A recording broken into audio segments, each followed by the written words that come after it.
L'exposition La vie dans la mort est présentée à l'Hôtel de Ville de Grenville-sur-la-Rouge depuis le 3 novembre dernier.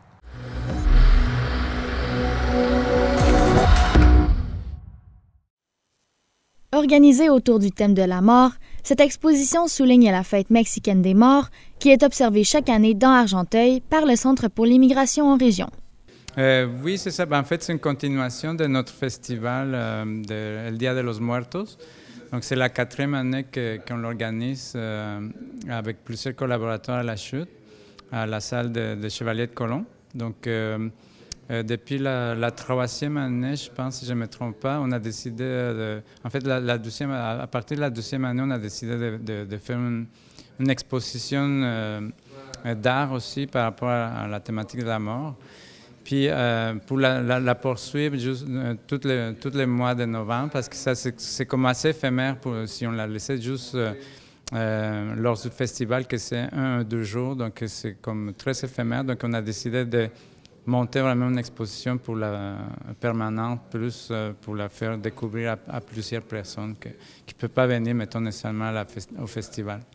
Les crânes qui sont sur la table, peux-tu m'expliquer par qui ils ont été faits? Oui, c'est ça. Nous avons aussi un partenaire depuis la 2e année, c'est le Carrefour Jeunesse Emploi. Donc, c'est des participants, des jeunes qui fréquentent les carrefours, qui sont dans les programmes. Donc, c'est ça, eux, ça fait quand même aussi 3 ans qu'on fait ça. Donc, c'est vraiment chouette. C'est une belle activité pour eux. Donc, il y a des défis aussi à faire. Parfois, ça, on n'est pas très à l'aise avec les crânes et tout ça. Donc, c'est quand même un très bon défi de décorer d'une certaine façon pour que ça soit attirant. Donc, nous, on participe aussi avec eux pour donner un peu l'aspect culturel de la fête, puis ça fait vraiment un bon mélange, encore une fois, un jumelage culturel. Donc, c'est très intéressant aussi d'aller visiter les jeunes au Carrefour Jeunesse Emploi chaque année. Peux-tu nous expliquer qu'est-ce que c'est cette fête-là? Oui, c'est ça. En fait, de plus en plus connue, la fête des morts. Donc, en fait, moi, je pourrais faire comme un résumé assez vite. C'est comme un syncrétisme entre 2 cultures. Donc, au Mexique, on avait évidemment des cultures autochtones, puis la culture espagnole qui est arrivée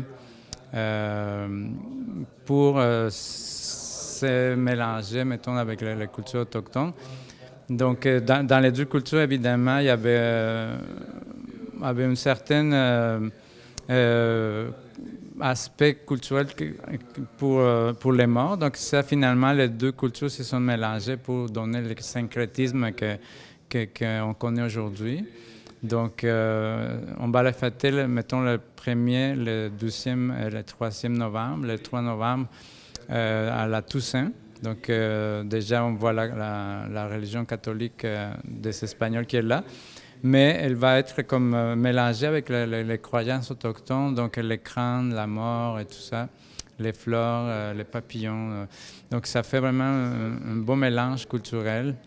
Et puis, je pense que c'est ça qui donne la caractéristique spéciale de cette fête. Puis, en fait, toi aussi, tu es un artiste dans cette exposition. Donc, peux-tu nous parler un petit peu des œuvres que tu as créées? Oui, c'est ça. En fait, l'idée que j'ai eue, c'est que je voulais faire comme un syncrétisme, un mélange de cultures. Donc, j'ai eu l'idée de me promener dans les cimetières de la région. Puis, j'ai choisi des modèles. Mes modèles, c'est des Mexicains d'origine qui viennent travailler chez Tricentris. Ça fait juste quelques semaines qu'ils se sont installés. Donc, j'ai trouvé ça intéressant de les faire découvrir la région à travers les cimetières. Donc, 4 personnes m'ont dit oui. Il y en a 13 personnes qui sont arrivées pour travailler chez Tricentris. Donc, je les ai invités, puis il y a 4 personnes qui m'ont dit qui étaient intéressées. Donc, j'ai trouvé ça intéressant de leur montrer l'histoire. Je pense que les cimetières, ça fait partie de l'histoire d'une culture, d'une place, d'une région. Donc, on est allé dans 4 cimetières. Donc, on est allé au cimetière de la Chute, c'est celui qui est à côté de l'école La Vigne. Nous sommes allés au cimetière de Grenville, Grenville-sous-la-Rouge et Saint-André d'Argenteuil. L'idée, c'était de choisir des photos que j'avais déjà prises de mes archives, en fait, en lien avec le thème de l'exposition, de la vie et la mort. Puis aussi, je voulais représenter toutes les traditions, la plupart des traditions, parce qu'on a beaucoup de traditions au Mexique. Puis je voulais trouver exactement les traditions les plus importantes du Mexique, que c'est comme l'hôtel de mort, l'hôtel de mort qu'on met les jours de mort. Puis j'aime beaucoup aussi l'art de rue.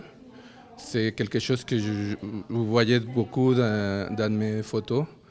J'aime bien représenter l'art d'autres artistes. Puis, c'est ça, justement, vous parlez des traditions. Quelles sont les traditions qui sont représentées dans vos photos?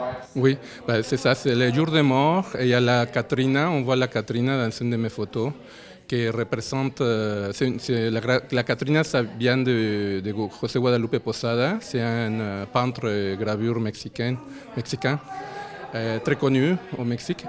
Puis on le voit dans un mural qui est dans un musée qui s'appelle... c'est le musée de culture populaire au Mexique, à Mexico.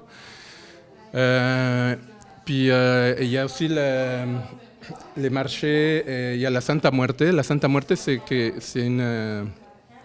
une statue qu'on voit souvent au Mexique. En fait, c'est comme la Vierge, mais c'est une partie de la population qui font vénération à la Santa Muerte, la Sainte Morte.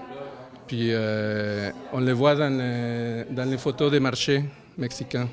Oui. Puis l'image au milieu, celle que c'est comme un dessin, comme une bande dessinée, qu'est-ce que ça représente? Ça, en fait, c'est une... nous, on appelle ça calaveritas. C'est comme c'est des textes qui riment. Puis ils sont drôles. Souvent, il y a quelque chose, il y a un côté ludique. Puis c'est ça, c'est une autre tradition aussi au Mexique de faire las calaveritas. Là, ce qu'on voit dans la photo, c'est un hôtel de mort avec pain de muerto, c'est le pain du mort. Puis des choses que, en général, l'artiste, la personne qui est décédée aimait en vie. Bon, mettons, si elle aimait la tequila, on met une bouteille de tequila, ou si on met souvent le pain de mort, parce que c'est aussi une tradition du Mexique, faire du pain de mort. Dans les boulangeries, on le voit partout. Puis c'est très sucré. C'est très bon aussi. Puis parle-nous un petit peu, surtout dans cette exposition-là, de ton processus créatif. Qu'est-ce que tu cherches? Quels éléments tu recherches? Puis comment est-ce que tu crées ta composition? Bien, moi, je suis une photographe en lumière naturelle, donc j'utilise aucune lumière artificielle, flash. Il y a des photographes qui travaillent en studio. Moi, je travaille surtout à l'extérieur ou bien à l'intérieur, mais avec la lumière que la journée m'offre. En fait, là, je suis toujours un petit peu à la merci de la température puis des conditions météorologiques. Un des éléments clés que je travaille beaucoup avec la plupart du temps, c'est le dynamisme. J'aime ça quand une photo dégage une émotion, un moment. J'aime ça quand une photo raconte une histoire. Fait que c'est rarement statique, les photos que je prends. Fait qu'on va souvent voir que ce soit juste une petite couette de cheveux dans le vent ou une personne qui est en mouvement. Il y a toujours beaucoup de dynamisme. C'est rarement figé, là. Donc, l'émotion, l'histoire, voilà, c'est ça que j'aime que mes photos dégagent. Est-ce que tu te sentais particulièrement inspirée par le thème de l'exposition? Puis c'est pour ça que tu as décidé de prendre ces images-là avec le cheval puis avec Gabriel et tout ça? Bien, c'est sûr que c'est une tradition que j'adore. Moi, en général, la culture mexicaine, c'est quelque chose qui m'impressionne puis qui m'inspire énormément. Fait que quand Gabriel il m'a proposé d'exposer pour l'événement, c'est sûr que j'ai dit oui là, immédiatement. Puis j'ai tâché d'essayer de ne pas faire d'appropriation culturelle le plus possible. C'est comme j'ai posé avec le foulard qu'on appelle un rebozo, en fait, là, mais j'ai pris soin en fait, j'ai fait une formation pour avoir le droit d'arborer ce fleur-là avec une formatrice qui est de nationalité mexicaine elle aussi. Mes autres modèles que j'ai pris, Gabrielle est de nationalité mexicaine également et tout ça. Donc, j'ai essayé vraiment d'intégrer des éléments qui étaient le plus authentiques possible pour rendre hommage en fait à cette culture-là qui n'est pas la mienne mais que j'apprécie particulièrement. Les œuvres seront exposées à l'Hôtel de Ville de Grenville-sur-la-Rouge jusqu'au 30 novembre prochain.